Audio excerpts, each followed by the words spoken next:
Hello everybody, it is Mike Levin on Sunday, March 28th, 2021. And when last we left off, I was emptying out the contents of this website from Google Search Console, the URLs. I was emptying out the known URLs day by day for this website from Google Search Console. So I can just restart kernel and run all cells, and you'll see the script run, and you'll see output start to stream out from under there. It starts from yesterday, which is day 0, and then it goes on to the day before yesterday, and so on back through time. And you'll see for each day there's generally a first big dictionary of data, and then there's a second dictionary which is empty. That's the second step. It gets up to step 2. If it's a 0-based index, step 1. It gets up to, I show it to you up here. I can hide this. That shows a little too much. This is too big. Okay, so I demonstrate to you how the data was organized. So for each day, it takes these 10 steps to empty out all up to 50,000 rows that are in Google Search Console. I do that for every day of the last 16 months. That's 486 days. And this shows a little idea of how each day, that's yesterday, combines with each of these steps. And then I show you how it becomes the actual API parameter calls, the arguments that get fed in to the function to gather the data, and in order to be the keys in the database to retrieve that data again. This is both the database key and the API calls, which is part of the really fun aspect of this design of my new template. Now it turns out, you see this, there's this first square bracket, and it's just a straight up list of them. And I encountered this problem, and it goes on for quite a bit. I'm just showing the first 30 of them. It goes on and it goes down and goes down. And so there's always going to be data on row 1, up to 5,000 rows of data. On my very inactive site, it's certainly going to be considerably less than that. And it's still running. I'm just going to stop it. There's no reason, because it's not being stored to the database yet, and we're going to have to run it again in order to do so. You might say, well, why aren't I caching it? Well, this is the cache. This is going to be the cache of the global system I use moving forward. A cache in some cases, a raw database in other cases, a actual NoSQL database in other cases.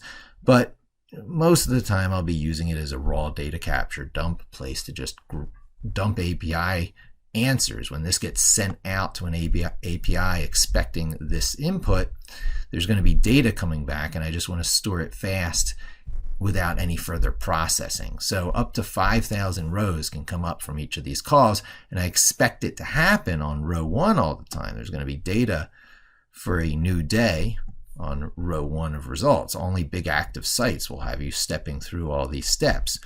So starting from row 2, I check to see whether an empty comes back, and if it does, I break out of it. However, when it's a straight list like this, there is no break. Break will break you out of the one loop that's going through and processing each member of this list.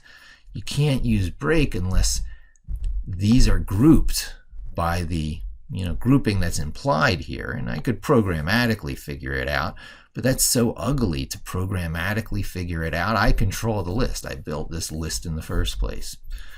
So one of the things I do right here, I need to remind you, is a fancy little list comprehension that does a data transform. For every 10 rows, it creates a sublist. It's list comprehension.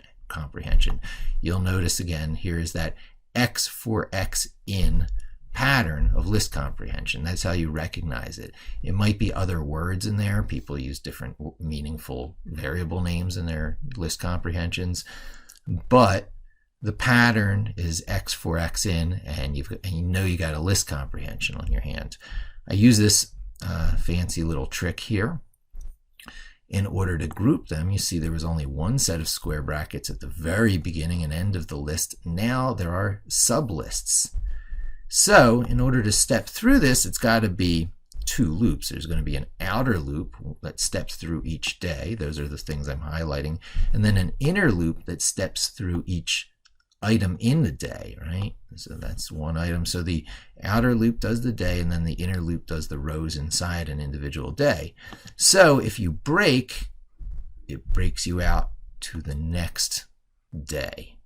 Okay, so that's what I needed to show you there so that you really understood what was happening here. This is the outer loop for each day in the lot of days, right? There's a lot of days in there grouped by 10. And then I'll show you the output here so it makes a little bit of sense. For each step inside that day, grab a response. But that seems pretty wasteful because we know there's not really going to be responses on all 10 of those steps on every day, especially on a fairly inactive site such as mine.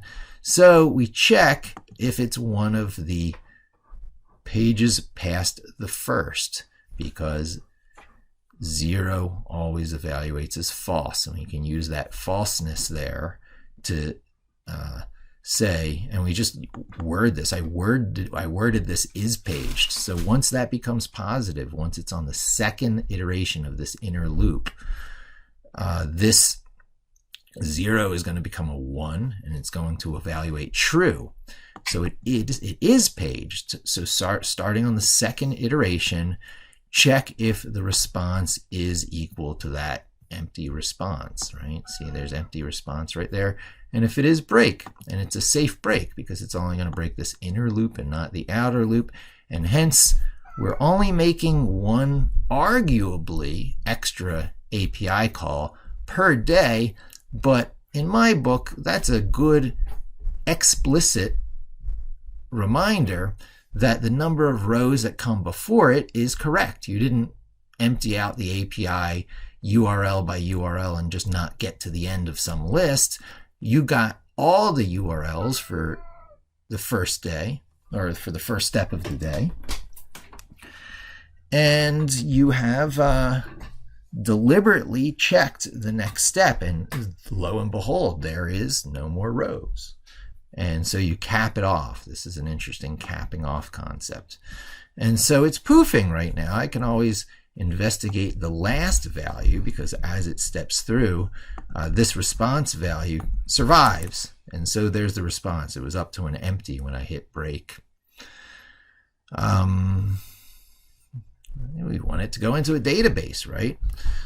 That's the point of the video here. Remind them of the break challenge and how I addressed it. I just showed you that, how we had to reshape the data. And we always do the HTTP call on the first row, assuming there's going to be some data, you know, unless it's a completely dead site. And then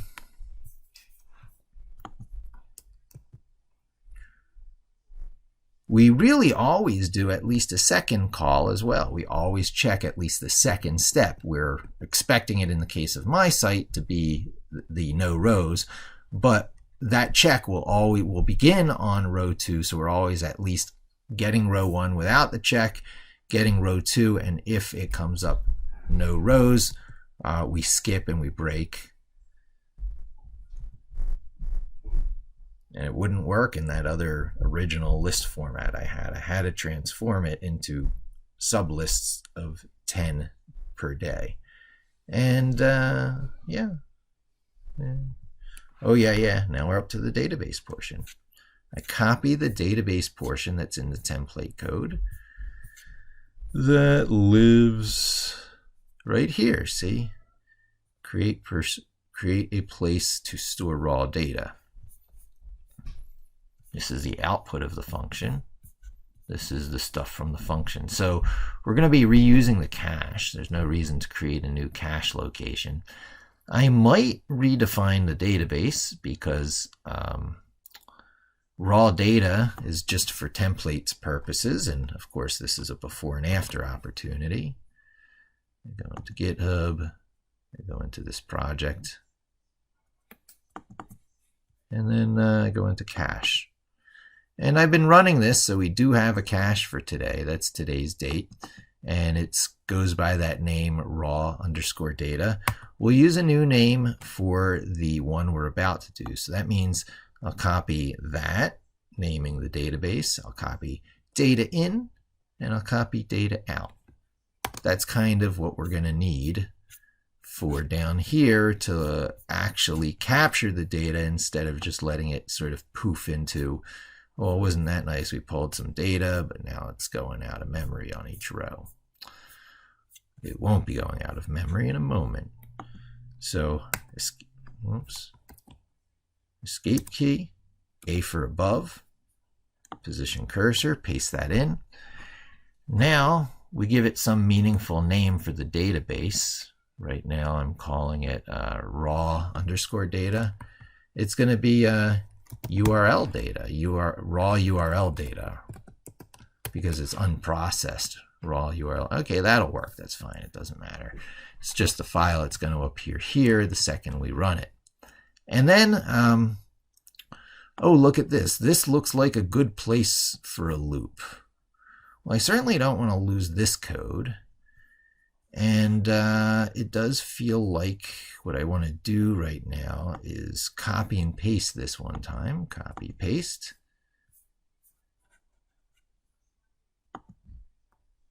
Did it work? Did it go in? Did that copy and paste that whole output? Oh, that's what's happening. It copies and pastes all that output along with it. So that's not kind to the memory right there, because there's so much output, and I pasted it a couple of times. So I'll get rid of the extra one.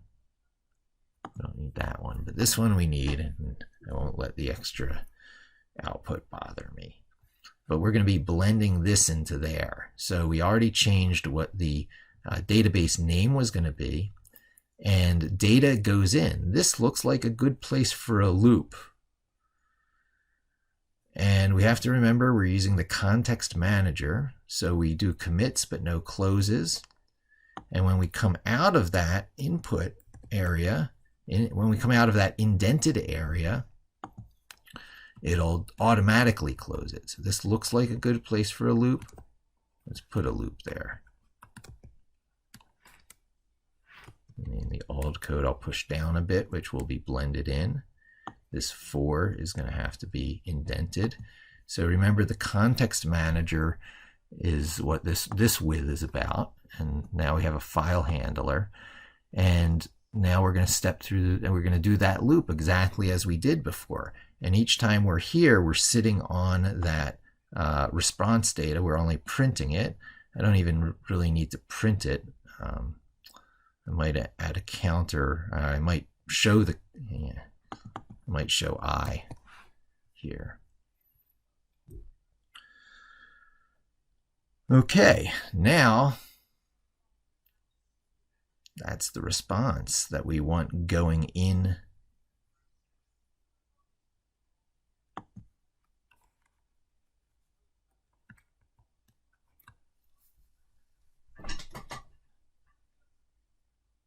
Yeah, we're not, what's going to be going in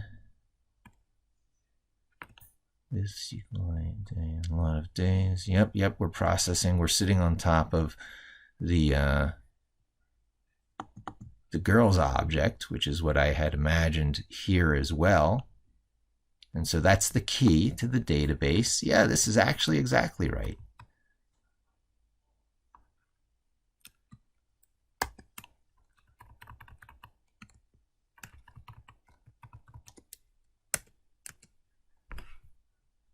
Yeah, the same item that's pulled on each of these inner loop iterations is what's going to become the key, the primary key of the database, but we have to pickle it first. And then I'm saying raw data as raw data. So I guess, well, I'll use the raw data. I renamed the database up here to raw URL data, but it doesn't mean you have to change the file handle. So I'll leave that untouched. And so it spins through, and instead of setting it to sample data, I set it to that response. This is how we do it. And then that commits it, so we'll actually be able to watch the file get larger as it processes this, as the number prints out. I'll print, instead of just the I and the parameters going in. That's a nice meaningful thing, GURLS. And by the time that's done, the data should be in there, and then we should be able to do the last step of the video, which is to watch the data coming out again, but that isn't done. That won't work. This part probably will work. Let's run it and watch the output.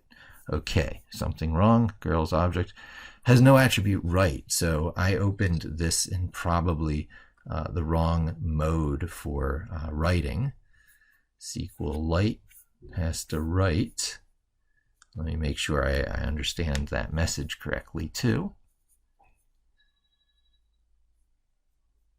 Oh, the girls object has no attribute right, as if it were trying to be written. I don't think I should be doing anything that should imply a right to that object. Let's take a look. So we're sitting on top of this from here, and on each loop, we pickle it, and then the handle from the file is set equal to the response that's right here. We commit it, and then I try p-printing it. It's probably just the p-print statement. Oh yeah, I can't do that in a p-print. I can do that in print, but not p-print. So it's just showing the output. How silly of me. Okay, so I'll just print that. Oh yeah, well, I don't need p-print anymore. It's not a complex object. So it was really that silly bit of output stuff. So anyway, you can see this got created, and as we sit here, it should probably get bigger. I'm doing the commit. I saw it not get bigger from past videos when I expected it would.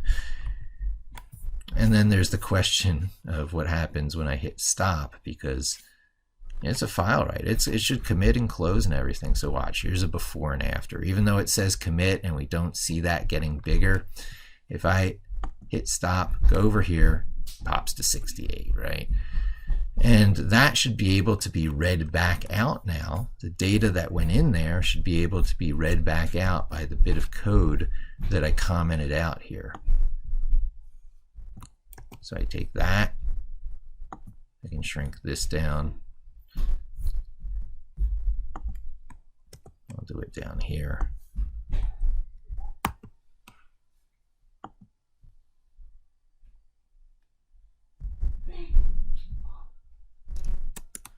Yep, there it is. That's a place where you could use pprint a little bit better. Oh well, no, it's for showing that the raw data and then the raw data. So yeah, pprint doesn't support. Well, it's just simple string. No, it won't, because it no longer has the real meaning once it gets converted to a string. But we're still seeing the data. We can see, you know, the rows that we have coming back. That's row 6 of 55, and so on down. And each of these is that data that you saw getting emptied out the other way. This is essentially a finished project. One of the things I would probably like to do is do a check on whether there's something recorded there in the database. I'll probably do that on the next video. This one went long enough. But if I check to see if there actually is an entry in the database, I'm pointing to the wrong place. Here is where the code I just wrote. The data goes in. The data goes in here. Raw data with that key equals the response that came back from the API. So we're sitting on the key. If I wanted to do that check, you know how difficult that is in like SQL and stuff, select from, and you got to write it all. You can just go if that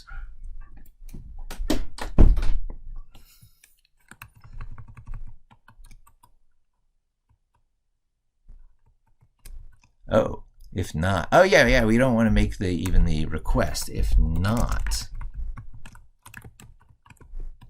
then you make the request and you push it in there. Otherwise, you just continue on with your process. Yeah, wow, interesting. Yeah, it'll just skip them. So if I ran this again, it'll skip the ones that it already collected data for. Oh, if not, let's see if I have that right. Well, it finished real fast. If there's not, well, that would be a key error because you're trying to plug. I would check for the existence of the key. If key not in raw data, I do believe. No, that's still scrolling too fast through the list. If data is not collected yet.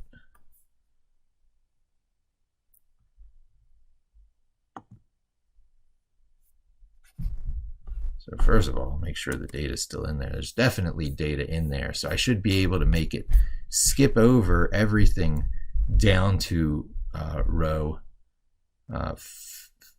54. Oh, 54, 55, 55 of 55. Oh yeah, that's showing it out. So it's always going to count up to that total amount. But 55, records is what I have here. Including if it's empty, it records that as well. It's very explicit. So there's going to be 2 of 55, 3 of 55 will have data, but then 4 of 55 will be an empty row. See that empty one there? No rows, Then you have another one that has it, and then 6 will be an empty. So it's the same pattern as we saw before. And so when the data is going in, what we really want to do is we want to make sure that there is not data on that key yet. So if key not in raw data, I'm going to have to check the SQLite dict API, but it should just be a standard in check with the context manager. It should be easy enough to test.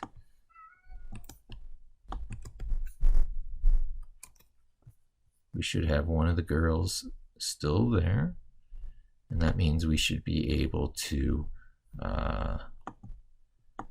just do raw data,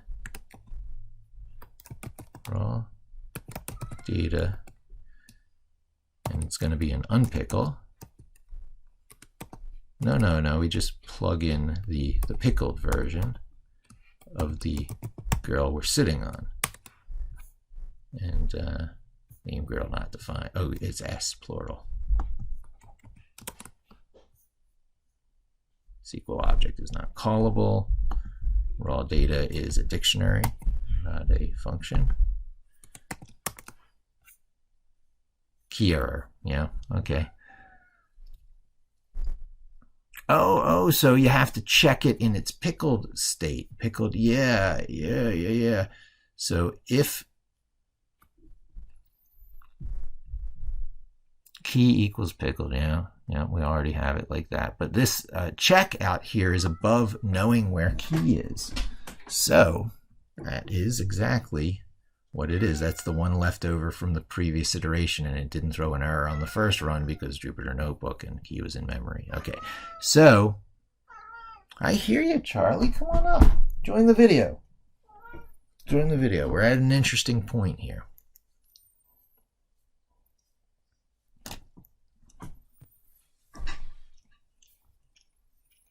Key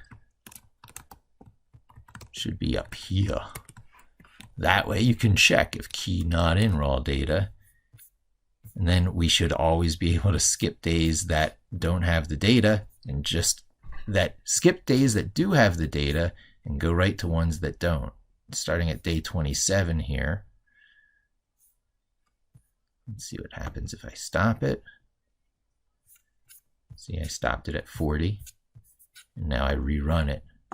We should start to see the cache behavior kick in. See, it picks up where it left off. It's picking, see, real database stuff. I'll get rid of this because that's making it ugly.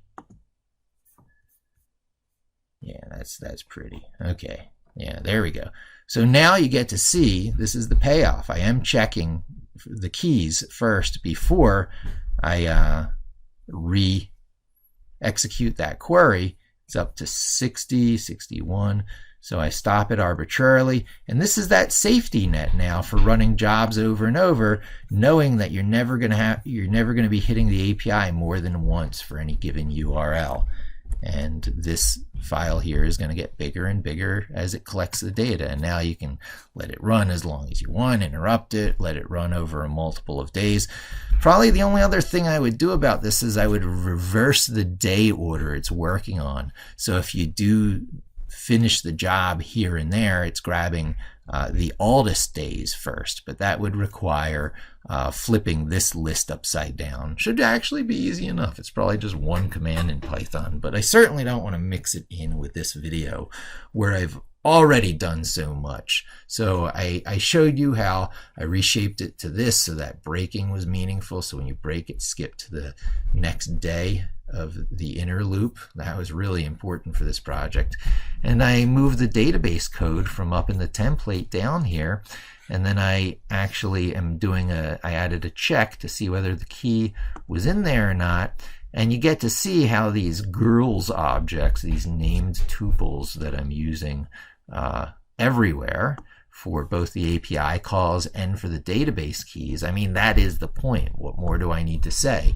When I'm stepping through these lists, the lists I'm stepping through are things that actually get used to make the API call, and they work just perfectly as primary keys in a database, or an index if you prefer. It's that the concept of index is becoming much more popular these days than the concept of primary keys, which is a ye old relational database management system, RDBMS kind of terminology, that's given way much more to indexes and perhaps unique constraints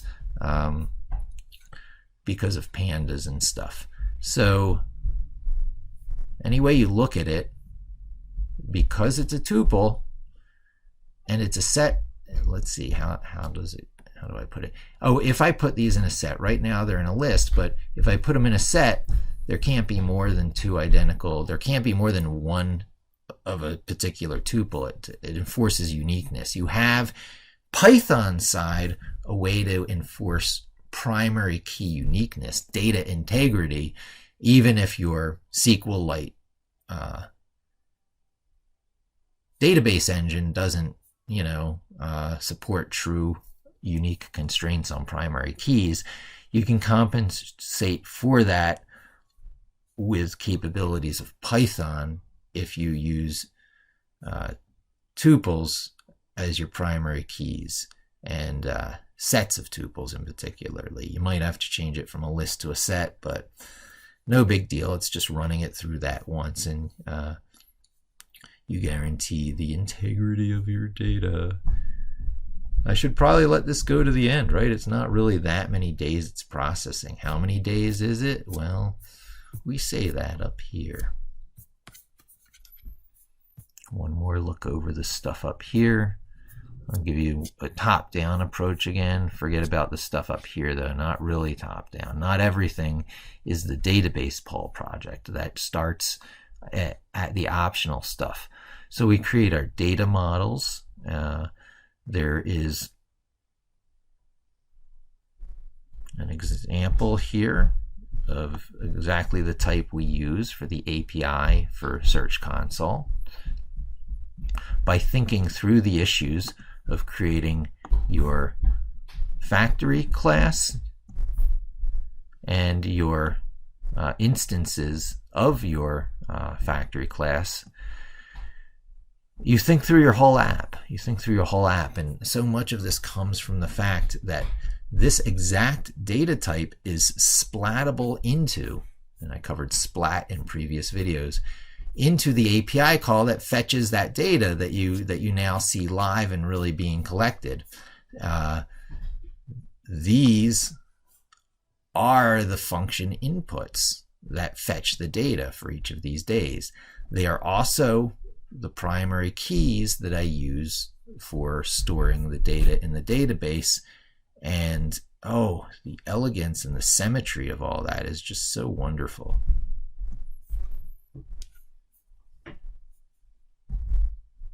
Oh, and we were looking at like how many days were left, and I was going down from the top there. And it's still with me? Yeah, you're probably tuning out by now. I probably would too.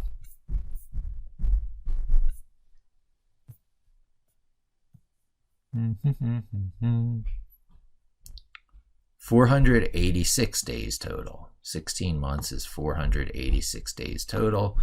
So if I do Control End, I'll try and spare you the scrolling. We don't need to see this so much anymore. I'm not sure what that was from, but oh yeah, data comes out.